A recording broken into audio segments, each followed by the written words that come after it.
bit out of the water. They were pretty cool.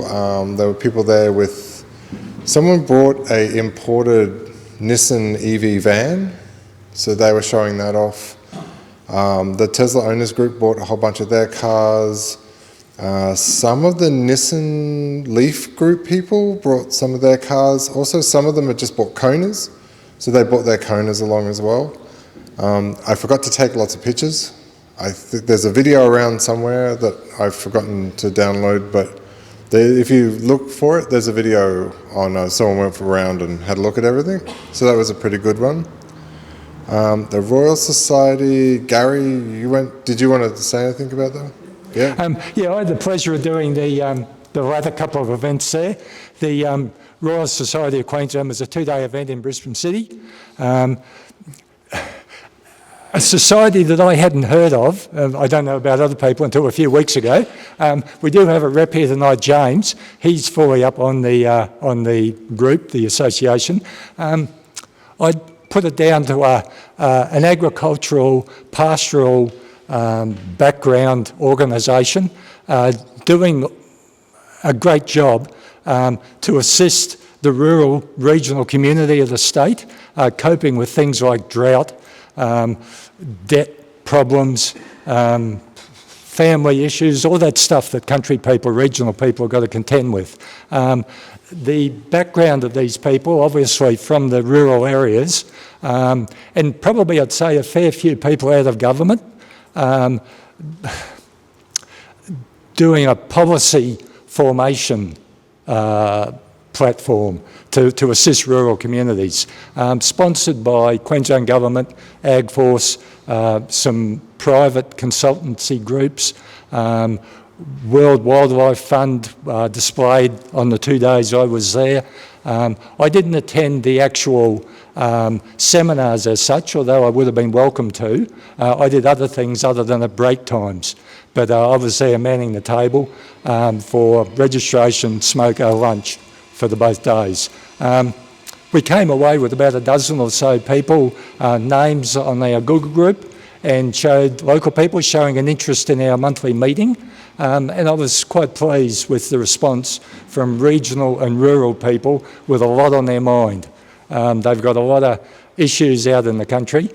Charge stations and electric vehicles probably weren't top of the list, but they were certainly responsive and showed interest in the club, which is part of the reason we were there.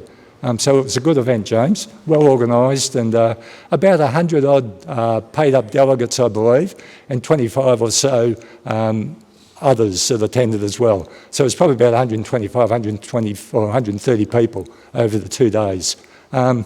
Second event there, RAC Motorfest on Sunday just gone. Big day, a lot of people the whole time.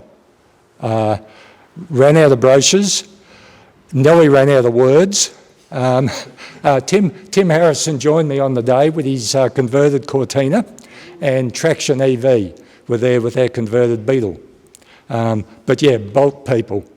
I've detected in the last couple of events the public awareness and probably also the public acceptance of EVs. Now, whether we can put it down to that election campaign that we recently endured, more models coming to the market, or just people a bit more understanding of it. I haven't had anybody for ages come up to me and tell me, is my car a private import? Do they actually sell those in Australia? I haven't had that for 18 months or so. So it used to be common.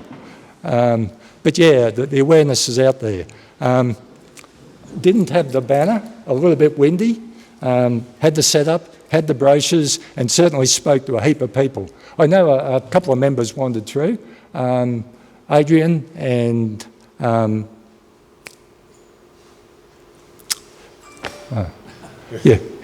came with Adrian, and John, John wandered through as well. But yeah, no, it was a really busy day at Motorfest. And yeah, well done. RACQ always do it well. Yeah. Next year it'd be good to have some more cars there. We'll have to organise it a bit better in advance, I guess, to push people along so we've got more EVs there. Yeah. Okay. Yeah. Cheers. Thanks.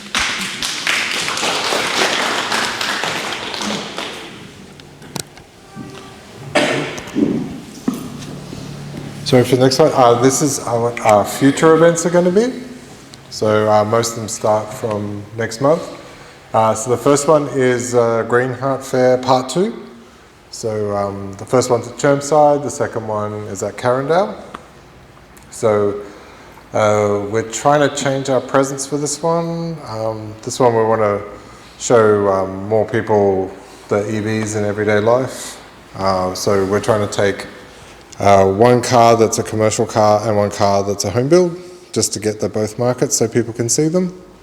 So if you want to come along, then please tell us. I asked for a spot for 2 cars. So I haven't had a confirmation yet, but I should get one soon. The other one is the Workshops Rail Museum EV Rally. So I think we went to that one last year as well. So it was pretty good. Most people were very happy with it. So we want to attend that. So if you want to come along, then yeah, please let us know. UQ Sustainability, we're going to have a presence there for that at UQ St Lucia. I think Gary's going along, and I think you're going along, Graham? Well, I'm taking Sierra. Taking Sierra. Okay, so we'll have a presence there. Then we've got the Brisbane EV Cruise. So I got a video about that later, but that looks like it's going to be some fun to go driving around. The Adelaide Solar Challenge, that date is for the last day of the challenge. They're meant to be having some kind of display, but I'm really not sure yet. It was a last minute thing thrown up by the Adelaide City Council. And then we have the AEVA Sydney EV Expo, and that's towards the end of October. So it'll be similar to the one we had here last year, but it won't have as many speaking venues that we had. Any more detail on the cruise? Yeah. Yes, John will talk about it in a minute. Okay. So this actually is the video that John did for us. The 2019 Sydney Electric Vehicle Expo will be a world-class event. As public interest in electric vehicles is at an all-time high, now is the time to check out the range of electric vehicles and associated technology available in the Australian market. The Sydney Electric Vehicle Expo will provide consumers with access to the latest vendors and information, enabling them to make informed decisions when considering the purchase of an electric vehicle. Who knows which brands will attend? The public display is expected to draw thousands of future EV owners per day. They're interested in the release of new electric vehicles such as Nissan Leaf, Hyundai Ioniq, Hyundai Kona, Kia Niro, and Renault Zoe. This is not your ordinary car show. See heaps of displays from all kinds of EV companies and those who own the vehicles. It's so much more than just cars. It's your opportunity to touch, feel and see a range of vehicles. You can even get a demo of EV capabilities. Hear consumer talks with Q&A with celebrities and noteworthy speakers. We aim to dispel myths, inspire uptake and lay out global trends. Industry leaders will be presenting talks on educating and informing consumers. AEVA events are held all over Australia and attract thousands of visitors looking to experience firsthand the thrill of driving electric. Brought to you by the AEVA, a not-for-profit organisation dedicated to promoting and accelerating the migration of Australia's transport networks to electric drive as quickly as possible. Yes, it's free. Bring the kids, bring your parents to this family-friendly event. For more information or to get involved, like our Facebook page and see the website for more details. It's called the EV Grin. See you there.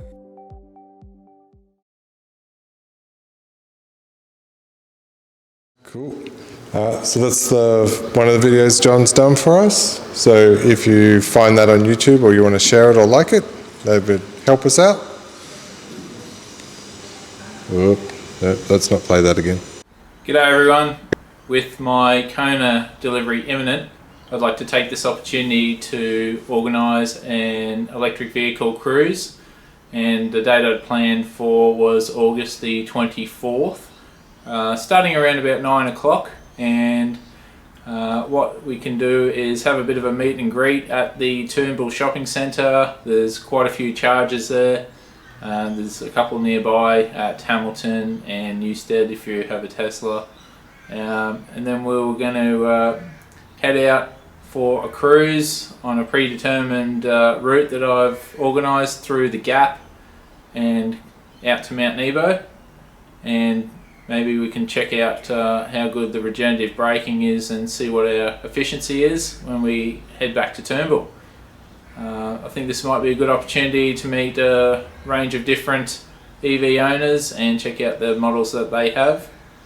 The route will be 83 kilometres and should take under 2 hours, so not too bad at all. If this is something you're interested in, maybe leave a comment on this YouTube video or leave a comment on some of the Facebook groups that this will be posted in. And hopefully I'll get to see you there. Cool. So I've been talking with ChargeFox, but I haven't got any further yet. I'll see what we can do about the charging for the day. Those of you with CCS Type 2, there'll be 3 connectors, but for charter mode there's only 1 connector. But you could also charge at Hamilton and then just zoom along to start there if you want. So that should be pretty good. So I haven't done the course yet, but I might go do it in my old Leaf and see if I can make it. But it should be good. So I think, yeah, if anyone wants to, please share the video and come along. And if you do it, take some video while we're actually doing the course, because it's good to be able to take video, because then we can cut it up and make it into videos to show people. So that'd be good. And the next one I had was it Zook's Robo-Taxi? So, do you want to say anything? Do you want the mic? Or just hold that? My daughter's got a new job this year. She's an aerospace avionics engineer, and she's been working on defence type, like aircraft and helicopters, for the last 20 years, and she's been offered this new job, and it's in San Francisco. And this is just a little YouTube clip from Bloomberg, who interviewed the people there, and it just gives you an idea what she's involved with. I had to write this down. Her job description, it's system design, mission assurance team. So whatever that is, she has to combine all the different parts of the car to make sure they all work together and all the teams work together to get the desired result. So this is a bit of an introduction to this startup company that's hasn't been going for very long. Oh, cool. Thanks. We all make poor life choices. Take these 2 guys, for example. They're the founders of a self-driving car company called Zoox, and they've decided it makes sense to try and compete against this. Waymo, the Google self-driving car project, Cruise Automation, Daimler, Baidu, Uber, and Lyft. But Zoox is different. Its rivals are adding self-driving technology to existing cars. Meanwhile, Zoox is making a new type of vehicle for the self-driving age.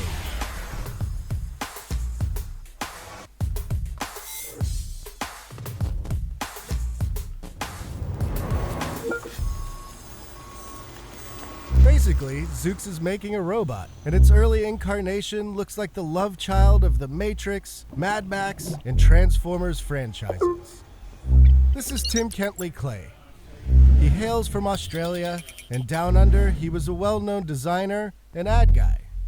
One day he had an epiphany, a vision of the future full of robotic vehicles, and came here to build them. I sort of just saw the future of how the whole system could work. I said, okay, I need to find a brilliant computer scientist, and so that led me on a journey for 6 months actually when I ended up finding Jesse.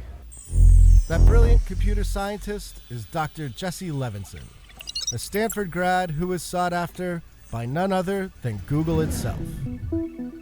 I actually visited Google X in 2013 to come and speak on my vision for autonomy. In talking, a fellow said there's this one guy and he's really good and we can't get him. So That was my signal to go and get him. A lot of your colleagues have run off to companies like Google or Uber to retrofit cars. What drew you to this particular task and this approach? I've been working on self-driving cars since 2005, and it's pretty clear even back then that it was going to be one of the more transformative technologies for society. It wasn't enough to just solve the technology. You need a product and you need a business that makes sense. And I hadn't seen that in any other company until I met Tim, and he shared his high-level vision for what Zoox could be. And that vision is a system of completely autonomous robotic vehicles that can be summoned just like a Lyft, or, dare I say it, an Uber. We have a very clear vision at Zoox, which is that AI and mobility will take us out of the age of the automobile and into the next mobility age, which for us is robotics, autonomous transportation. Grab a little bit to the right. Tim and Jesse take me to the Alameda Naval Air Station, where I'm about to get a test drive and see how a Zoox robot handles. These are very unique vehicles. They're designed in a way that would only make sense if they're going to be fully autonomous. The powertrains are designed for full autonomy. They're fully redundant. They have dual high voltage batteries. They have dual low voltage architectures. You can see they're rigged with compute sensors. They can drive without any human intervention. This is VH4. This is VH5. Do you want to go for a ride? Yeah, I do. All right, jump in. Zoox has placed cones on the tarmac. The robot is going to drive out and try to dodge them. And I get to do the whole test sitting backwards, because Tim thought it would be funny. Keyboard holder. Time to meet my robot maker. And with one swift keystroke, I give complete control of my life over to an AI.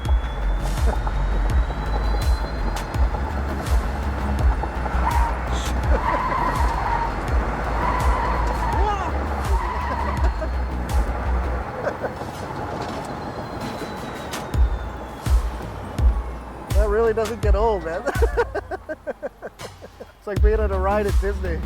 These AI robots crank through the course at 45 miles per hour, and the VH5 is set to rip through it at a delightful 75 miles per hour. We can choose all-wheel steering, two-wheel steering, crab steering, dual motors, and then we have direction. I like the crab steering. Zoox got its start here in this abandoned firehouse back in 2015, with only 6 employees. They've since raised an astonishing $800 million and have expanded their operations into a one-stop robot-making shop. With the help of 400 employees, Zoox is now on their way to turning these prototypes into full-fledged vehicles by 2020. For the moment, though, Zoox does most of its software testing in these modified versions of Toyota Highlanders, which have the decided advantage of being street legal. We're actually going to get you to drive autonomously from this facility to our new headquarters in Foster City, and then Jesse's going to jump in and you can drive to downtown San Francisco.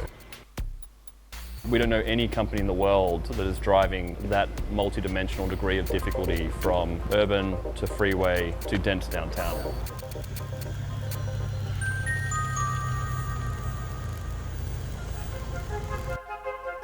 So that's a bicycle? That was a cyclist, yes. That's the car behind us.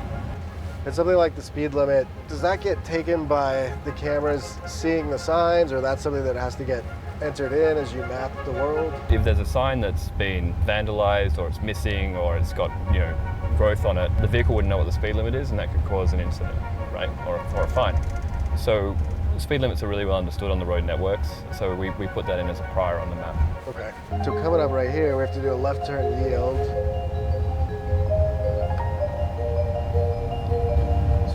So just got to see this other car. Yeah, so we're a bit concerned about this car that's coming towards us from a prediction level, so we just want to make sure that they do the right thing. And now we're yielding. If you look on this screen, see there's yellow here? Yep. That means we're yielding for that vehicle. Okay. And now we're off. We're about to drive onto the freeway, so this will be interesting. You can see there's quite a bit of traffic on our left. Yep. And the vehicle's indicating at the moment. It's going to brake a little bit harder because we've got this vehicle right on our 6. Yeah. And we're running out of runway. And now we merge in. So that would have been a hard situation even for a human driver. We needed to merge, and that person on the left was not letting us in. We tried to go in front, they stayed with us, and then we had to brake let them go past, and then we pulled in. And that was all autonomous, and you can see how smooth that was. Good robot. So one of the hardest things to do with autonomous driving is actually prediction. Because you not only need to understand what the state of the world is, you have to say, well, what's the state of the world in the near future? If I do this, what will that person do? And so that creates very quickly a large search tree. And if the vehicle's going to drive with good performance, you need to be able to predict well the state of the world in the near future. Here's our new headquarters. 20 minutes, suburban driving, freeways merging, 100% autonomous. Yeah, that was incredible. That was amazing. All right, guys, let's go 2 for 2. No pressure.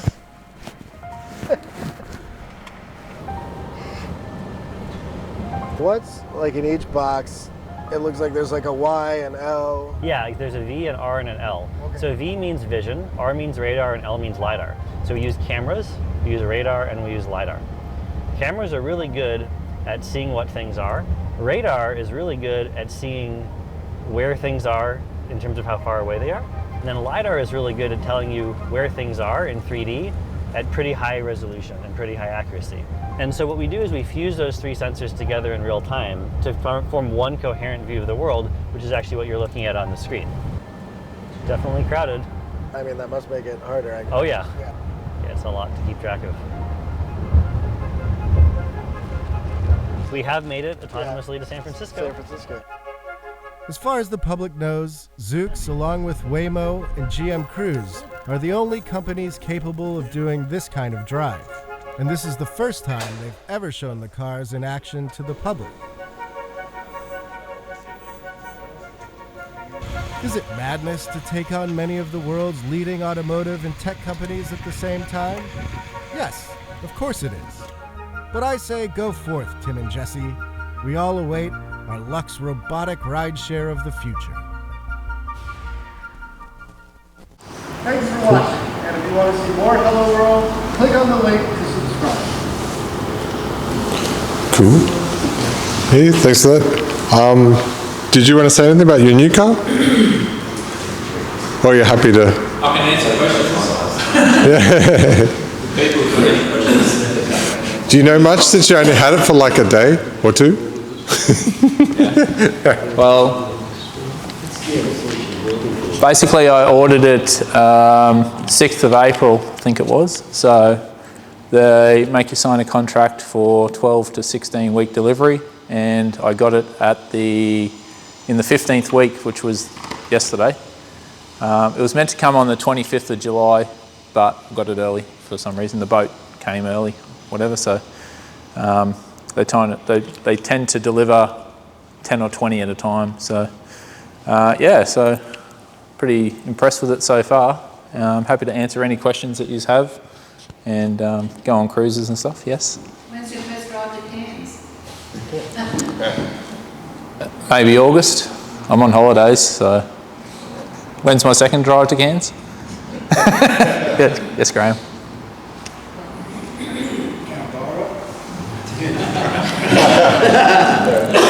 What for? We want to do the trip to Cairns. Yeah. While you're on, Yes, mate. what's the warranty and how do they sort of specify The battery warranty? Yeah. The battery warranty is 8 years and 160,000 kilometres, whatever comes first. Is that total failure or how do they sort of describe it? 70% capacity or less? They don't describe it, is my understanding. It's not like the Nissan Leaf where they've said so many bars and we'll replace it. I guess they'll take it into their workshop and say, well, yes, this is a failed battery and they'll have to replace it, I'm assuming. I haven't looked into it that far for the warranty, but what I generally say to people is that I've seen a lot of the later batteries are holding up pretty well with their degradation. And the Leaf's problem is it has no active cooling, and this has a cooling system controlled by the car with coolant and all that sort of stuff. So I'm not expecting any problems, and like I mentioned to some people before, the Tesla degradation, even though they're a different battery and that type of stuff, they're only showing 5 or 10% degradation after 600,000 or 700,000 kilometres. So I'm not that worried about it, and personally I'm thinking about only holding on to it for like 5 years and then getting a more advanced EV in 5 years. Sure. But in 5 years the landscape will be different probably, and like we just watched autonomous vehicles then, so I'm thinking that stuff is not really that far away. Some of these companies can develop pretty quickly, and while we're facing disruption with electric vehicles, we're also facing a disruption with autonomous vehicles as well. So, but people are asking a fair few questions about the battery, but even if it did fail, I don't think there'd be a group of people here that would snap it up pretty quickly and repurpose it, I would think. So, but I have prior to being interested in electric vehicles, I was interested in Ford V8s, and like I'm on Facebook pages for Ford V8s, and I was pretty active in them, and a lot of the people have seen me posting about this, and they're asking, you know, am I trying to do a carbon offset? And I'm like, I said, no, I bought this as a donor. I'm putting the electric motor and the batteries in the 74 Ford, and I'm going to put a V8 in this, you know, and just for joke, just joking. But no, it's really impressive. But I've got a 10-year-old Falcon, but the technology that's built into cars these days is also very impressive. It's not just about the electric vehicle. The way it detects cars in front and slows down. I did a little video yesterday just about the first day of ownership and that sort of thing, and I bought it from Kemah, Mount Gravatt, drove it to Redcliffe, and that was a fair bit of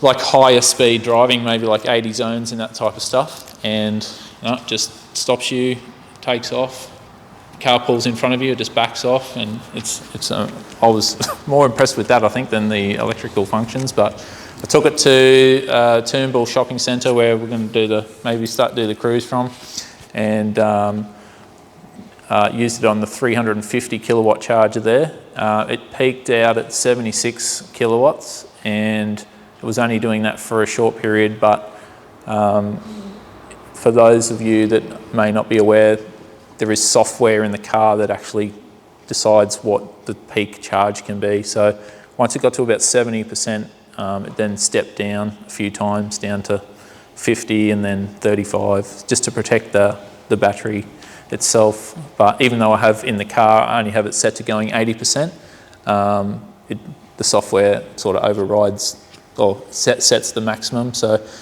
some of the BMWs or the Teslas, or even like the iPace, I think it has a lot higher software limited speed, so they can charge faster. So that's one thing I'm hoping they may do an update at some point and just let it charge faster, but I'm not technically minded in that. I'm hoping it's just a software thing where because it seems to be stepped down, right? I kind of feel like it could just be stepped down a lot more gradually, rather than just, okay, well, we'll drop it 15 kilowatts and then 15 kilowatts and 15 kilowatts. You know, it could just be a nice stable drop down. I don't know. Les would know more about it than I would. But depends what that asks. Yeah. It's kind of hard to do in most curve. Yeah. We kind of do it. But you could step it down in ones, or you could step it down in fives. But it drops down pretty quickly. But it's to protect the battery, so I'm not really that worried about it. But it charges. It took. I charged for 30 minutes and it put in 30%, and that was about 190 kilometres or something from what it was saying. So I don't know if that's, its range is probably around 350 with highway driving, and it would be over 500 with city driving. So the actual, when you're looking on the brochure, it says about 450 or 449, something like that, but I think it seems to be more than enough anyway. So if you've got any questions about it, more than happy, jump in, play with the screens. I'm not too precious about you having a good old look at it. Like, it's here for that reason. So yeah, come and ask me. Any questions? Thanks. Yeah, the charger I've got that comes with it is just the granny charger. I haven't used it yet, but I've got the Zappy charger set up on the front of my house. So for those of you that don't know what a Zappy charger is, it's essentially a 7 kilowatt, up to 7 kilowatt charger, but it has different software settings. So you can put it on, just draw the full 7 kilowatts. It's for really use with solar as well. So on one of the settings, you can just divert all of, or theoretically divert all of your solar export into the car. So I'm not really planning on having any petrol bill or fuel bill other than what I lose in feed-in tariff from the power not going back to the grid, but it's no real hassle not losing something you didn't have, if you know what I mean. Like, if you're not really paying much for electricity anyway from having your solar, and then you're not paying anything for your fuel, then you're ahead in twice you're ahead. So one of my friends, he gets a credit and even with charging his EV. So you can't really say he's losing because he still gets a credit on his electricity bill. So it's not money lost because he's paid nothing for electricity and he's paying nothing for fuel. So so you win-win. So anyway, but the Zappy software, so my house uses around about 1.5 kilowatts when my pool pump's on. So my house only uses about 200, 300 watts. It's pretty efficient. And when the pool pump comes on, it uses about 1 kilowatt. So it's sitting at about 1.2, 1.3 kilowatts. Now, as the day goes and the panels get the sunshine, the Zappy software knows just to use the export. If a cloud goes over, it will stop it temporarily, and then when the cloud goes, it will turn it back on. If the kettle goes on, if the vacuum cleaner goes on, whatever goes on, it only uses the export. It doesn't use a fixed amount. You can use a fixed amount if that's what you choose to. And there's all different things like, okay, I want to wake up in the morning and I want the car to be on, I want it to be fully charged, but it will just trickle charge over the night at 1 kilowatt or something over the night. So there's a lot of software settings. I haven't. Yeah. There's no point in using solar power if you don't have an incentive scheme. Yeah. Because it's 3 times the price of electricity. So don't ever charge it during the day, charge it at night. Depends if you're on. But you're on the old plan where you're getting 50 cents a kilowatt. You're on the opposite. What you're doing is 100% correct. You're doing exactly the opposite of what I'm going to do. But that's because your electricity plan you should use 0 power during the day when you're getting paid for as much solar as you're generating, whereas I'm trying to use as much power during the day because otherwise I get 11 cents for it. You're getting 50 cents for everything, I'm getting 11 cents. So it's better for me to offset the 28 cents that it actually costs me to use power, and then any excess I get 11 cents. So yeah. Anyhow, I'll field questions about Zappy chargers too later on if you're interested. But I'll be doing, for those of you that may not know, I do have a YouTube video channel, so that'll be getting this will be getting a lot of attention. Zappy chargers will be getting a lot of attention. Solar panels, and I don't own a business. It's just called Solar and EV because that's the topic, not because I own a business about it. I've had a few people ask me about that, so come and ask me any questions. Cool. Thanks. What's your YouTube channel called? JD is me, John Day, Solar and EV. JD, Solar and EV. Yep. Okay. Yep. I'd like to thank John for doing work on the ad for the EV Expo. Oh yeah, thanks John. We very much appreciate that. Thanks.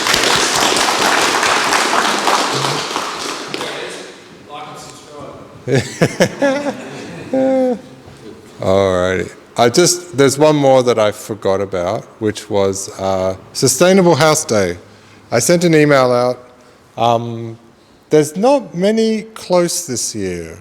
I've been to Toowoomba before, but most of these seem to be Rathdowney. There's one at North Ipswich. I don't really know where Running Creek is. So there's a few, some more have popped up. So if you want to attend, I just have to mail the lady to give her the information. So I did send out an email on the Google group. So yeah, if you see them and you want to attend with your EV, then just send me a mail so that I can email the lady to arrange it. They are pretty good days. So last time I went to the Toowoomba one, a lot of people came through the house and they were quite interested in seeing the car and asking questions about it. So it is good to show people how you can integrate electric car into your home and then just becomes normal. It's fine. So anyway, yeah, if anyone's interested, then yeah, please send me an email. Oh, you got some? Looks like a Muppet. Looks like a Muppet. Hi, everyone. So one of our sponsors for the Sydney EV Expo is Here Technologies, which also came to our EV Expo. And they are actually involved in autonomous cars and helping to develop the software for it, as well as trying to map out at the moment the EV chargers around the place. So they've actually opened a competition to allow you to map chargers as you use them anyway, with view of winning some prizes, I don't know. So I'll be posting that on our Facebook group, into our Google group, as well as probably the EV Expo Facebook. So for those of you who are driving and using chargers, if you can do it anyway, you might as well enter the competition. So just FYI, and that's really it. Yeah, that's it. That's it. Has anyone got any anything they want to talk about? Yes, do you want to come up?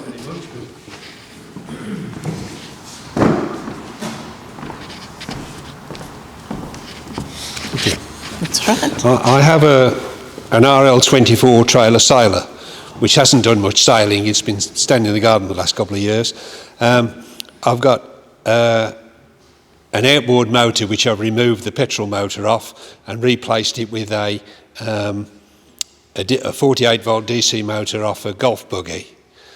I've built this, I've got 4 lead acid batteries at the moment giving me 48 volts. I'm hoping to supersede them with this setup, but till I get it in the water I don't know how well it performs. I'll report to you in future. But the idea with this is I'm going to sit this in one of the lockers in the cockpit.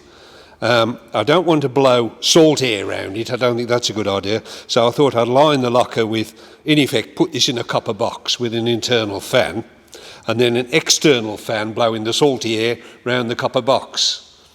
I don't know how that'll work out. I'll let you know in the future. That's about it. So where do they come from? What are the batteries? Oh, they're Nissan Leaf, I believe, aren't they? Had them off you. You'd know where they come from. Yeah, I'm sorry. Yeah, as far as I know, they're out of a Nissan Leaf. Prius. Yeah. Sorry. Prius. Toyota. Prius. Yeah. Toyota Prius. Okay. Yeah. They're second hand, but I checked through them and 90% of them are good. So I've used those up, and I'll see how I go. What sort of current do you expect? I don't know, to be honest, because at the moment I'm only sitting the outboard in a drum of water. I don't think it's going to be the equivalent of when he's pushing the boat. I don't know till I get in the water. Then I'll find out. This may not be enough, in which case I'll build another pack as well. And add. Still got the lead acid at the moment. I can run off those and supersede them with this if all goes well. Okay, thank you. Cool, thanks. So that's all I had. So if you want, there's tea, coffee, nibblies. Yeah, and thanks very much for coming along.